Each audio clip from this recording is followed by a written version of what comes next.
पुण्यामध्ये उपवर्गीकरणासंदर्भात आनंदराज आंबेडकर यांच्या मार्गदर्शनाखाली मोठा मोर्चा निघतो. आपल्यासोबत बोलण्यासाठी आनंदराज आंबेडकर आहेत. साहेब, आज मोर्चा काढताय, काय इशारा आहे सरकारला?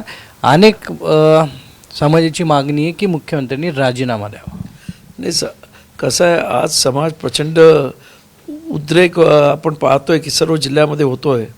आज म्हणजे मुंबईमध्ये आम्ही काढला, परभणीत काढला, जालन्यात काढला, लातूरला काढला आहे, त्यानंतर सोलापूरला काढला आहे, धाराशिवला काढला आहे.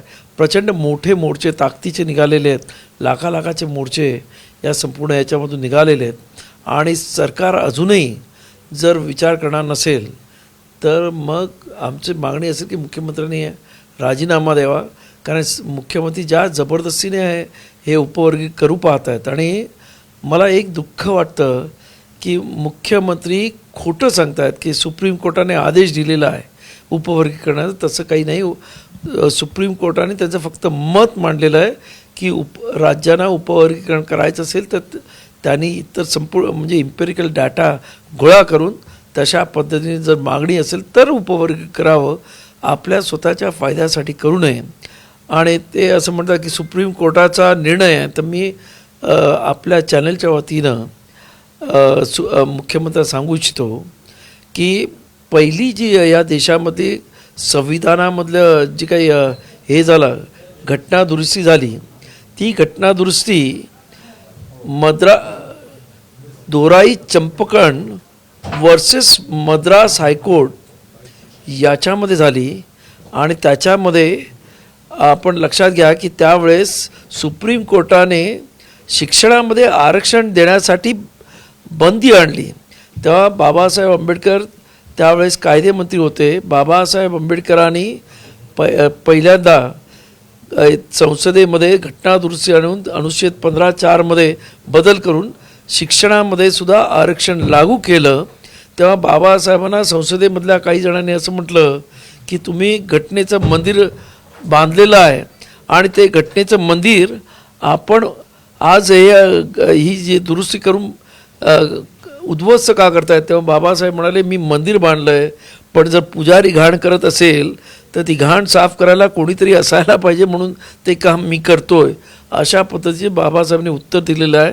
त्यामुळे सुप्रीम कोर्ट आज दुर्दैवानं संसदेमध्ये बाबासाहेबांसारखा नेता नाही की हे उपवर्गीकरणाला विरोध करण्यासाठी या पद्धतीने कोणी आज संसदेमध्ये बोलत नाही. त्यामुळे आम्हाला रस्त्यावरची लढाई लढत नाही. पण तुम्ही म्हणताय की हिवाळी अधिवेशनाला घेरावही घातला जाईल आणि भेदभाव म्हणजे धनगर विरुद्ध आदिवासी, त्यानंतर मराठा विरुद्ध ओबीसी, या आपण महाराष्ट्र सरकार ज्या पद्धतीने सत्ता राबवते, आपण पाहिलं असेल की मराठा विरुद्ध ओबीसी, नंतर धनगर विरुद्ध आदिवासी, आज अनुसूचित जातीमध्ये मातंग समाज विरुद्ध सर्वच इतर अनुसूचित जातीमध्ये असणाऱ्या इतर जाती, असा जो आपसामध्ये तोडाफोडा झोडा आणि राज्य करा या पद्धतीचं जे सरकार चाललेलं आहे त्याला आमचा विरोध आहे. आणि आम्ही काही झालं तरी या अनुसूचित जाती हा एक संघ गट आहे आणि तो एक संघ ठेवणार ही आमची भूमिका आहे. काय इशारा आहे सरकार? सरकारला आम्ही सांगू इच्छितो की डिसेंबर आमचे मोर्चे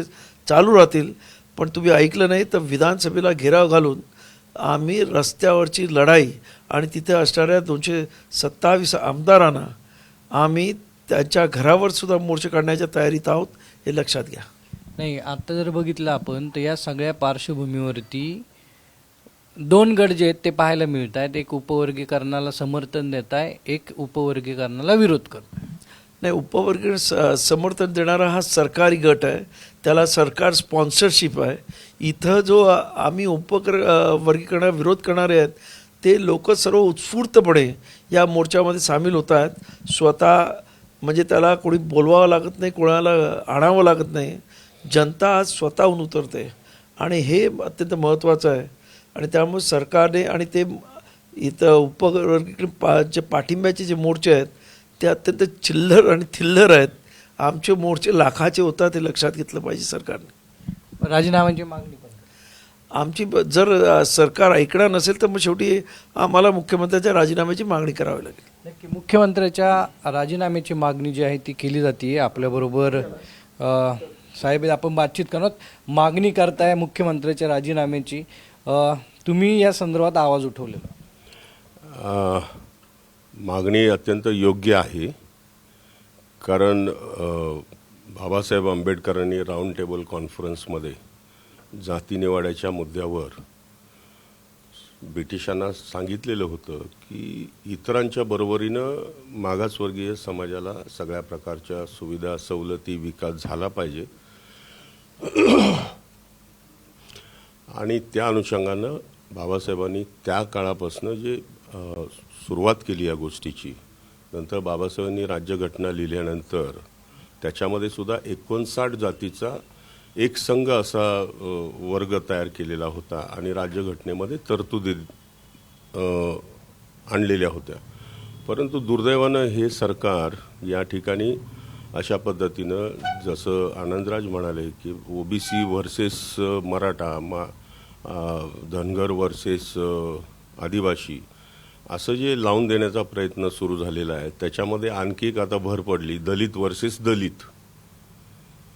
तर अशा पद्धतीनं हे सगळं सुरू आहे आणि याच्या मागचा डाव आहे, एकदा उपवर्गीकरण झालं की हळूहळू मग सगळ्यांचं थोडं थोडं थोडं रिझर्वेशन कमी करायचं आणि शेवटी रिझर्वेशन संपुष्टात आणायचं. पण तुम्ही आवाज उठवणार या संदर्भात? ऑफकोर्स या संबंधामध्ये आवाज उठवण्याचा अधिवेशन आता 1-2 दिवस चालेल.